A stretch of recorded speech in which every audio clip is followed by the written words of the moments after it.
مهرجانات السينما والدراما التلفزيونية بتعتبر من الحاجات المهمة جدا لأي دولة، لأنها بتعتبر حصاد للأعمال الفنية اللي اتقدمت خلال سنة. واكيد اي جايزه بياخدها اي فنان زي ما بتسعده كمان بتحمله مسؤوليه اكبر في طريقه ادائه واختياراته. والدير جاست من اهم الاحداث الفنيه اللي بتحصل في مصر كل سنه، وبتجمع بين السينما والدراما التلفزيونيه والغنى. من يومين اعلنت الصفحه الرسميه للدير جاست اسماء الفائزين في الدوره اللي جايه. في مجال الغنى ففاز المطرب محمد حماقي بجائزه احسن مطرب، وفاز البومه عمره ما يغيب بجائزه احسن ألبوم. وفازت امال ماهر بجائزه احسن مطربه، وفاز كليب اغنيتها سكه السلامه بجائزه احسن كليب. وفاز المطرب احمد جمال بجائزه احسن مطرب شاب، ونسمه محجوب بجائزه احسن مطربه شاب. وفاز المطرب الليث ابو جوده كافضل مطرب صاعد، والمطربه ابتسام تسكت كافضل مطربه صاعده.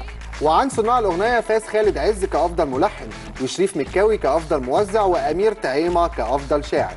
وفازت أغنية شيزوفرينيا كأفضل أغنية سينجل للمطربة دعاء سباعي، أما أغنية أنت معلم للمطرب المغربي سعد المجرد فازت بجائزة أفضل أغنية.